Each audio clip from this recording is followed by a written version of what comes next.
Hello students, good morning. बच्चों, आज अपनी क्लास है व्हीटस्टोन ब्रिज पर।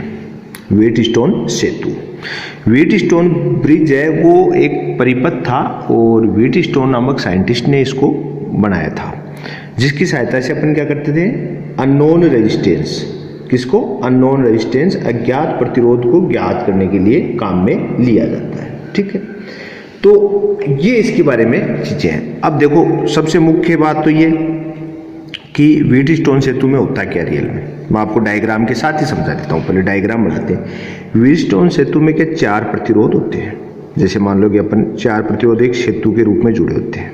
ठीक है, जैसे मान लो एक प्रतिरोध यहाँ पर, दूसरा ऐसे, थर्ड, और एक यहाँ पर जोड़ लेते हैं अपन इस पॉइंट से इस पॉइंट के बीच में कि 4। ठीक है, अब देखो ऐसे 4 प्रतिरोध होते हैं। इसका नामांकन करते हैं, मान लो इसको P कह दिया, इसको Q कह दिया, इसको R, S, और इनके यहाँ बीच में एक गैल्वेनोमीटर जुड़ा होता है। ऐसे 4 प्रतिरोध एक सेतु के रूप में होते हैं और इन चारों प्रतिरोधों को क्या करते हैं, ऐसे कोई वोल्टेज सोर्स या बैटरी से यहाँ से ऐसे कनेक्ट कर दिया अपन ने। ये लो, ये कोई वोल्टेज से कनेक्ट कर लिया, तो क्या अर्थ हुआ कि व्हीटस्टोन सेतु में 4 प्रतिरोध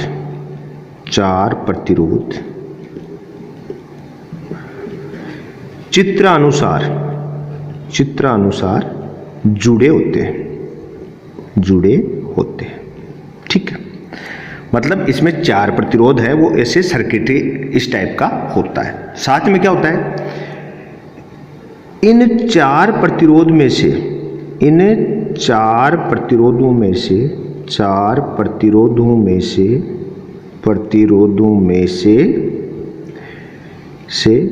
3 प्रतिरोध ज्ञात होते हैं। इन 4 में से क्या होते हैं, 3 तो ज्ञात हो, 3 प्रतिरोध ज्ञात होते हैं तथा चौथा प्रतिरोध अज्ञात होता है। अर्थ क्या हुआ कि जो अज्ञात है ना, उसी को तो अपने को ज्ञात करना है इसकी सहायता से। मतलब इसमें 4 प्रतिरोध अपन कहते हैं P, Q, R, S, ये कौन है, प्रतिरोध। ठीक है, अब ये जो प्रतिरोध है इनमें से मैंने आपको बता दिया कि 3 तो ज्ञात है, हो सकता है P, Q, R ज्ञात हो, S अज्ञात हो सकता है R, S, Q ज्ञात हो और P अज्ञात हो, कोई सा भी एक अज्ञात होगा और 3 ज्ञात होंगे। ठीक है, और ये जो G जोड़ रखा आपने, इसको बोलते हैं अपन गैल्वेनोमीटर। क्या बोलते हैं, गैल्वेनोमीटर, और हिंदी में बोला जाता है धारा मापी। ये क्या है, धारा मापी, ये गैल्वेनोमीटर है, धारा मापी, ये जुड़ा हुआ। और ये आपका प्लस माइनस बैटरी होगी। अब देखो आप इसको समझिएगा, यहां से मान लो कोई करंट फ्लो हुई, ये करंट फ्लो होते हुए यहां पर आया, इस पॉइंट को अपन A मान लें, इस पॉइंट को A, इस पॉइंट को B, और इस पॉइंट को क्या मान लीजिए आप, C, और ये हो जाएगा D। तो आप भी जानते हो कि A, B, C, D 4 connection point हो गए। अब यहां से अगर बैटरी से प्लस से कोई करंट आई गई तो बताओ A पॉइंट है वो जंक्शन पॉइंट है कि नहीं है, A पॉइंट जंक्शन पॉइंट हुआ ना, क्योंकि जंक्शन पॉइंट का तात्पर्य क्या है, जंक्शन पॉइंट का तात्पर्य क्या होता है कि जहां से पर या तो धारा डिवाइड होती है या धारा जुड़ती है। तो आपके ये करंट आई है वो A पॉइंट पर जाके देखो तो सामने देखो ये जंक्शन पॉइंट है, संधि पॉइंट है, तो P और R 2 प्रतिरोध अलग अलग हैं। तो यहाँ पर A से धारा टूट गई, मान लो इसमें कोई करंट चली गई I1 और इधर करंट आ गई कोई I2, है कि नहीं है, तो A जंक्शन पॉइंट पर करंट डिवाइड हो गई। P में तो आ गई I1 और आपके R में आ गई I2। अब I1 देखो पॉइंट B पर जाएगी, पॉइंट B पर जाकर देखोगे तो यहाँ पर फिर देखो ये जंक्शन पॉइंट है, संधि बिंदु है, क्योंकि यहाँ से फिर देखो करंट डिवाइड होने का ऑप्शन है। तो हो सकता है कि इस गैल्वेनोमीटर में कोई करंट क्या चली जाए, IG। गैल्वेनोमीटर वाले तार में कौन सी करंट मान ली अपन ने, IG। तो इधर क्या बच जाएगी, इसके अंदर Q के अंदर अपन कहेंगे I1 माइनस IG, ये करंट किस में आ जाएगी, Q में। अब इधर से देखो, इधर से I2I और B वाले सिरे से कौन सी आ रही है IG, दोनों D बिंदु पर आकर वापस जुड़ेंगी कि नहीं जुड़ेंगी? D बिंदु भी क्या है जंक्शन पॉइंट, तो S में क्या जाएगा देखो I2 प्लस IG। अब देखो इधर S प्रतिरोध से तो I2 प्लस IG आई, इधर Q में से कौन आ रही है I1 माइनस IG, तो आपके यहाँ पर रिजल्टेंट वापस क्या हो जाएगी I1 प्लस I2 मतलब I। जो करंट I A पॉइंट पर डिवाइड हुई थी I1 I2 में, फिर वो सेकेंडरी डिवाइड हुई B पॉइंट पर कि आपके गैल्वेनोमीटर में कौन सी करंट चली गई IG, बची हुई करंट क्या हो गई I1 माइनस IG, ये किस में आ गई Q में। फिर अपने D पॉइंट पे देखा कि इधर से तो I2 करंट आ रही है, इधर से IG आ रही है, तो दोनों यहाँ पर जुड़ेंगी, सम होगा, तो यहाँ पर S में आ गए I2 प्लस IG। C बिंदु पर देखो इधर से आने वाली धारा और इधर से आने वाली धारा, ये दोनों जुड़कर लास्ट में रिजल्टेंट क्या बन जाएंगी I1 प्लस I2। तो इस प्रकार करंट डिवाइडेशन होता है और इसका 4 प्रतिरोध ऐसे सेतु के रूप में जुड़े, इनके बीच में एक गैल्वेनोमीटर जुड़ा हुआ है और ऐसे। अब कहानी क्या है, कहानी यह है कि इसका संतुलन प्रतिबंध ज्ञात करना है। हमें क्या करना है संतुलन प्रतिबंध, संतुलन प्रतिबंध। गैल्वेनोमीटर का आपको अगर बोर्ड में आता है तो क्या आता है संतुलन प्रतिबंध, और इसके न्यूमेरिकल भी आते हैं तो इसके बैलेंस्ड कंडीशन पे ज्यादा आते हैं, ठीक है।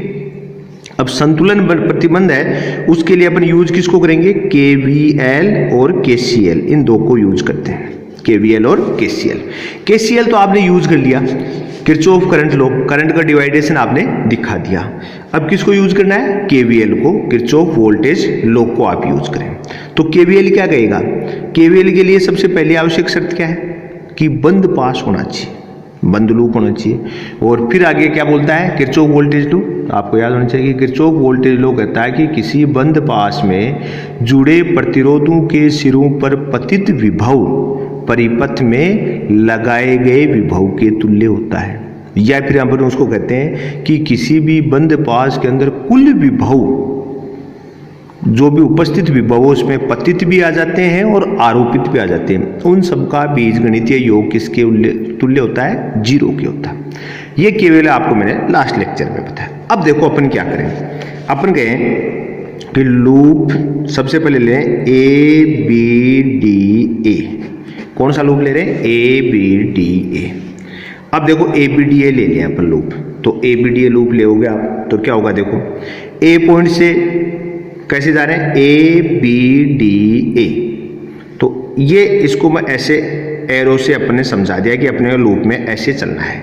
कैसे चलना है ABDA, इस टाइप से आप चलेंगे। पहली बात, अगर आप ऐसे चलेंगे तो लूप के अंदर भी मैंने आपको एक साइन का बताया था कि यदि लूप के अंदर आपके चलते समय आपकी डायरेक्शन और करंट की डायरेक्शन सेम है तो वोल्टेज ड्रॉप का साइन क्या आएगा पॉजिटिव, और यदि लूप में आप चल रहे हैं और आपको करंट सामने से आती हुई मिल जाए तो क्या आएगा माइनस।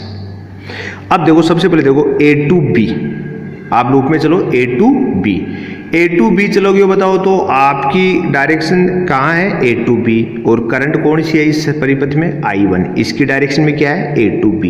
तो बताओ P के सिरों पर पतित वोल्टता क्या होगी V बराबर I गुणा R, तो P गुणा I1, तो अपन कहते हैं सबसे पहले P गुणा I1, क्या चल गया P गुणा I1 A to B।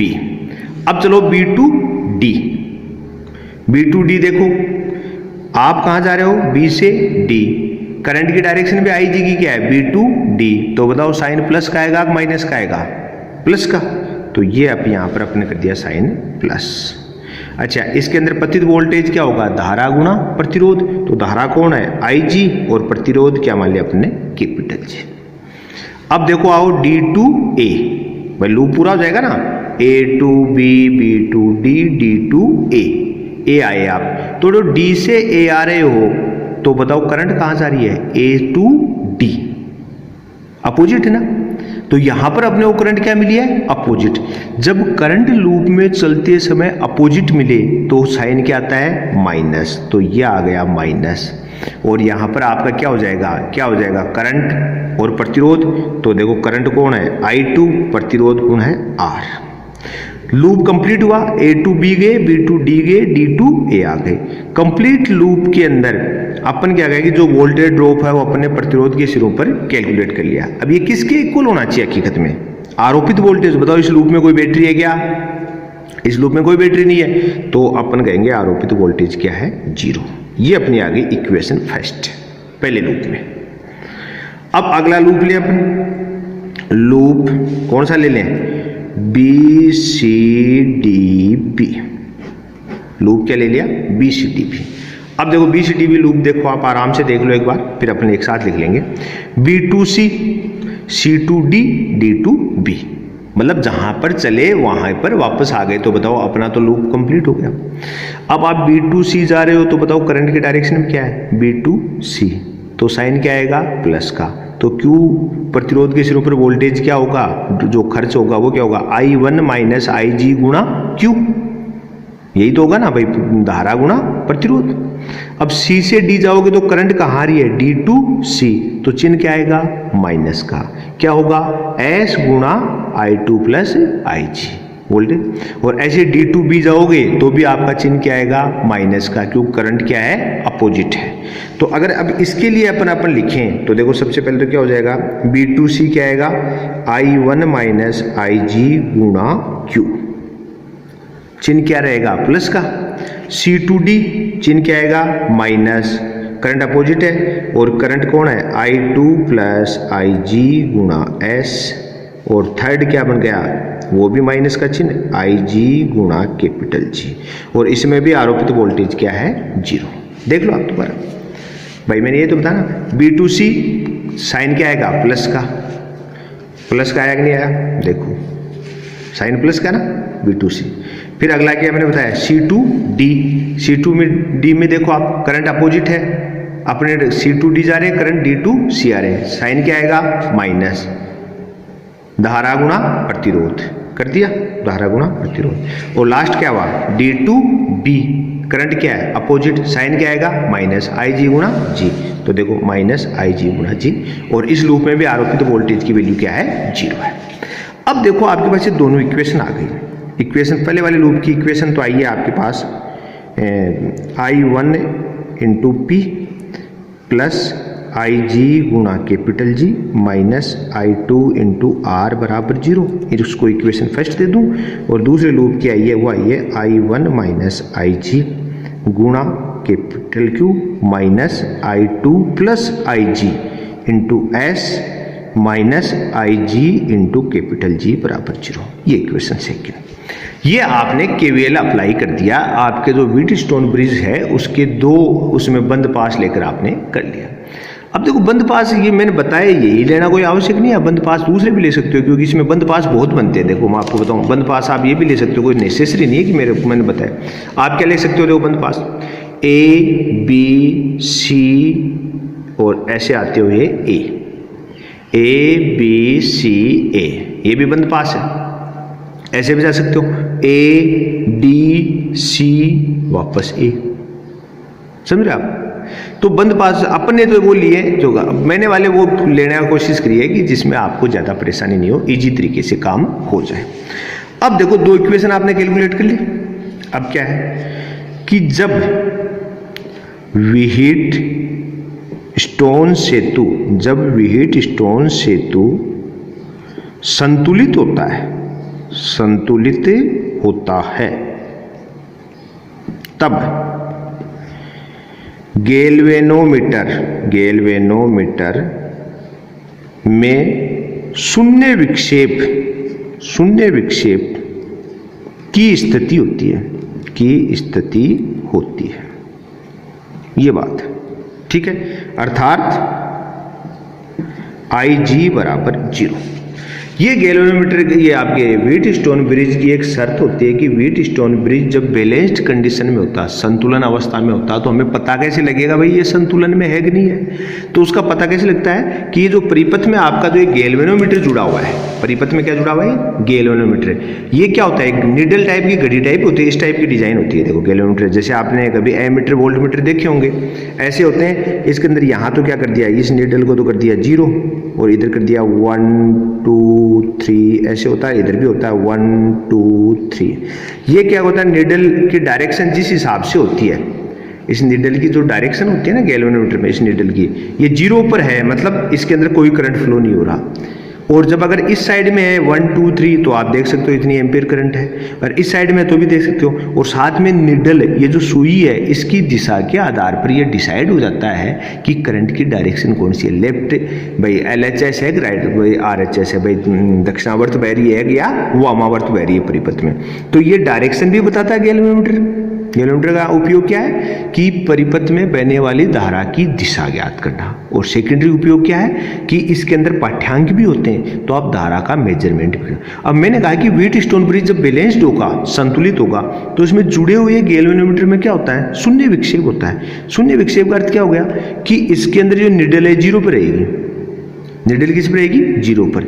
इसके राइट साइड में भी नहीं जाने वाली और लेफ्ट में। और 0 पर होने का अर्थ क्या है, इसमें कोई करंट ही नहीं है। इसको अपन संतुलन अवस्था की शर्त होती है कि गैल्वेनोमीटर में क्या जाता है, शून्य विक्षेप होता है, मतलब न तो वो कोई दाईं साइड में विक्षेपित है ना बाईं साइड में। और शून्य विक्षेप एक ही शर्त पे होगा, जब इसमें बहने वाली धारा की वैल्यू क्या हो जाए, 0। और इसमें धारा कौन बह रही है, IG, तो मतलब गैल्वेनोमीटर में बहने वाली करंट क्या है, 0। ठीक है। अब देखो आपके पास ये दो इक्वेशन है, फर्स्ट और सेकंड। और हमने कहा कि व्हीटस्टोन सेतु जब संतुलित होगा तो गैल्वेनोमीटर में क्या हो जाएगा, शून्य विक्षेप। मतलब क्या हुआ कि इक्वेशन फर्स्ट और सेकंड के अंदर IG की वैल्यू क्या हो जाएगी, 0। ठीक है। तो अपन बात करें क्या कि संतुलन अवस्था में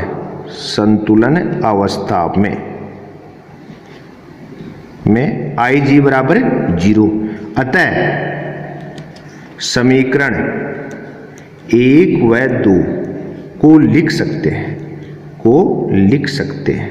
क्या लिख सकते हो भाई, IG है, एक समीकरण 1 व 2 को लिखने से ऐसे लिख दो, इसमें 1 व 2 में IG बराबर 0 रखने पर, क्योंकि संतुलित हो गई, तो भाई गैल्वेनोमीटर अगर संतुलित है, आप बताओ तो उस कंडीशन में धारा की, गैल्वेनोमीटर में बहने वाली धारा की वैल्यू क्या है, 0। तो इस स्थिति में आ जाएगा ये। तो देखो क्या है, पहला वाला समीकरण क्या है, I1 × P प्लस IG की जगह 0 × G माइनस I2 × R बराबर 0। ये इक्वेशन फर्स्ट में रख दिया। इक्वेशन सेकंड में रखें तो सेकंड इक्वेशन क्या है, I1 minus 0 × Q minus I2 plus 0 × S minus 0 × G is equal to 0। ठीक है, अपन रख दिया। तो देखो ये इक्वेशन तो कैसे आ जाएगी, ये तो जाएगी I1 × P minus I2 × R बराबर 0। या इसको आगे और लिखें तो क्या लिख सकते हो आप, I1P is equal to I2R। इसको इक्वेशन नंबर A दे दूं। ठीक है। ऐसे अगर आप इसमें देखो तो इसको आप क्या देखो, ये क्या प्राप्त होगी अपने को, I1 × Q minus I2 × S, ये तो 0 हो गया तो बराबर 0। तो इसको आगे और लिखोगे तो क्या हो जाएगा, I1Q is equal to I2S। इसको इक्वेशन नंबर B दे दो। अब A और B दो इक्वेशन आ गई, तो आप क्या करोगे, इक्वेशन अपन कहते हैं भाई equation A divided by equation B। A के अंदर B का भाग दे दो तो क्या होगा, देखो I1P is equal to I2R बट्टे I1Q is equal to I2S। तो इधर तो I1 कैंसिल हो जाएंगे, इधर I2। तो हमारे पास रिजल्ट क्या है, P/Q is equal to R/S। ये जो रिजल्ट है P/Q is equal to R/S, इसे संतुलित कंडीशन क्या प्रतिबंध बोलते हैं। व्हीटस्टोन सेतु के संतुलन की स्थिति का प्रतिबंध है P/Q is equal to R/S। देखो रियल में क्या है, व्हीटस्टोन ब्रिज है वो KVL और KCL, जो आपको मैंने समझाया था कि किरचॉफ वोल्टेज नियम, वोल्टेज रूल और किरचॉफ करंट रूल, इन दोनों का अप्लाई करना है। ये दोनों को अप्लाई करने का तरीका है। इसमें अप्लाई करेंगे तो पहले तो अपने को क्या करना है, करंट डिवाइडेशन। सबसे पहले तो आप करंट डिवाइड करेंगे, करंट डिवाइडेशन के बाद में आप क्या करेंगे, क्लोज लूप ले लीजिए दो और उसमें अप्लाई कर दीजिए KVL। इक्वेशन आ जाएंगी और इक्वेशन में हमें क्या लगाना है, बैलेंस कंडीशन की। तो बैलेंस कंडीशन की शर्त क्या है कि इसके अंदर बहने वाली धारा, गैल्वेनोमीटर में बहने वाली धारा की वैल्यू क्या हो जाती है? 0। लगाते आपके पास इक्वेशन आ जाएंगी, इक्वेशन को डिवाइड करेंगे तो आपका बैलेंस्ड प्रतिबंध है वो P/Q = R/S। ठीक है। दूसरी, व्हीटस्टोन सेतु का उपयोग क्या होता है? व्हीटस्टोन सेतु का उपयोग अज्ञात प्रतिरोध ज्ञात करने में, ज्ञात करने में किया जाता है। ठीक है। अब कैसे करते हैं? जैसे बताओ, आपके पास बैलेंस कंडीशन P/Q = R/S है। अब इसमें से क्या होगा? मान लो कोई 3 तो नोन है, 3 तो क्या है? नोन है। कोई से भी 3 ले लो, P Q R ले लो, तो S अननोन हो जैसे, या इन दोनों को लेके ये एक कर दो। और जैसे ही आप इनको 3 तो आपको पता होंगे भाई कितने, 10 ओम 20 ओम कितने, और आप क्या करेंगे, उसके अंदर व्हीटस्टोन सेतु में जुड़े हुए हैं, और जैसे ही गैल्वेनोमीटर 0 आएगा, इसका अर्थ क्या हुआ? वो बैलेंस्ड हो गया, तो आपकी ये शर्त लागू हो जाएगी। और जब बैलेंस्ड होता है व्हीटस्टोन, तो इसके बीच में जो ये तार जुड़ा हुआ है ना गैल्वेनोमीटर, इस तार में करंट बहती नहीं है, मतलब ये तार अपने आप ऑटोमेटिकली रिमूव हो जाता है, हट जाता है। तो उस कंडीशन में लगाकर अपन कर सकते हैं। ठीक है। तो ये व्हीटस्टोन ब्रिज है, मोस्ट भी है। आप इसको 1-2 बार केवल आप रफली आप खुद लगाएं सर्किट में, जैसे मैंने करंट डिवाइड करी ना, वैसे आप करंट डिवाइड करके आप स्वयं इसको अप्लाई करके देखिए। देखो, आप एक बार प्रैक्टिकली खुद लगाएंगे ना तो ही होगा। जैसे भाई करंट डिवाइडेशन ये सब आप स्वयं करें भाई। आप एक बार ऐसे इसका बना के कि ए से यहाँ से 2 भागों में करंट तोड़ दे, I1 और I2 लिया, आपकी मर्जी, आप और कुछ ले लो, I मतलब इसको मान सकते हो, और भी कोई I dash I double dash कुछ मान लेना। फिर इस करंट को यहाँ पर आकर फिर डिवाइड कर दो। ठीक है। तो यहाँ पर आकर ये करंट इसकी सम हो जाएगी, और यहाँ पर ये और ये वापस जुड़ जाएंगी। तो एक तो करंट डिवाइडेशन सबसे पहले, और उसके बाद में लूप ले हो, तो लूप आप कोशिश करो कि वो लूप लीजिए जिसमें आपको कम से कम परेशानी हो। तो मैंने क्या लिया? ABDA। फायदा क्या है? इसके अंदर आरोपित वोल्टता की वैल्यू 0 लगा देते हैं अपन। अगर अपन ऐसे लेते ABCA, तो आपके बराबर ये वोल्टेज लगता। फिर ये लूप ले तो इसमें भी बराबर वोल्टेज लगता।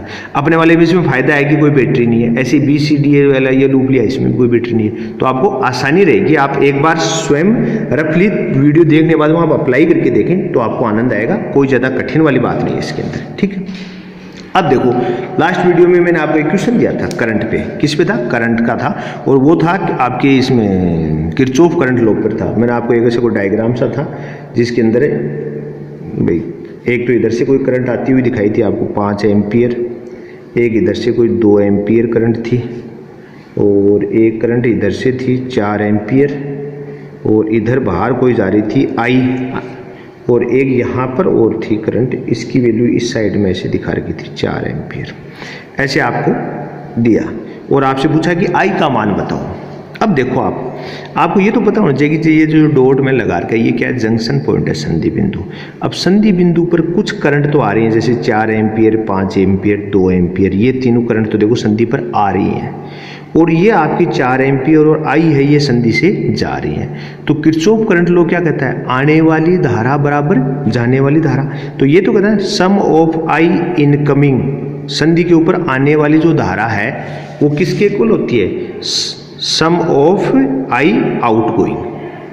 ठीक है, इसके इक्वल होनी है। तो सम ऑफ I इनकमिंग कौन है? देखो आपके आने वाली कौन है? 5 एम्पियर आ रही है, प्लस 4 एम्पियर भी आ रही है, प्लस इधर कौन सी आ रही है? 2 एम्पियर आ रही है ना। तो ये देखो 2 एम्पियर आ रही है, ये आने वाली है। कौन कौन सी है? देखो, एक तो ये आई आपके, इसमें आने वाली करंट क्या होगी? जो आएगी वही तो होगी ना। अरे देखो, 5 एम्पियर, 4 एम्पियर, 2 एम्पियर, ये तीनों आने वाले, और जाने वाले कौन है? ये 4 एम्पियर और ये I, तो बराबर 4 एम्पियर प्लस I। तो आने वाली धारा और जाने वाली धारा, तो 4 एम्पियर से 4 एम्पियर कैंसिल, तो इधर कितनी बच गई? 5 + 2 7 एम्पियर। इधर क्या है? I, तो I की वैल्यू किसकी होगी? 7 एम्पियर। तो आंसर क्या हो गया आपका C। तो आपके लास्ट वाले लेक्चर का आंसर कौन था? C था। अब आज का क्वेश्चन सुनो। आज का क्वेश्चन क्या है कि देखो, आज का क्वेश्चन आप बताएगा, थोड़ा लॉजिकल क्वेश्चन है कि व्हीटस्टोन सेतु में बैटरी व धारामापी की स्थितियों को परस्पर परिवर्तित कर दिया जाए तो नई संतुलन स्थिति होगी। नई संतुलन स्थिति में क्या होगा? फर्स्ट अपरिवर्तित रहेगी, सेकंड परिवर्तित रहेगी, सी कुछ नहीं कहा जा सकता, डी बदल भी सकती है और नहीं भी। यह धारामापी के व बैटरी के प्रतिरोधों पर निर्भर करेगा। आपने पढ़ा है व्हीटस्टोन और आप इसका आंसर कमेंट के रूप में जरूर बताएं। आज के लिए इतना ही, थैंक्स।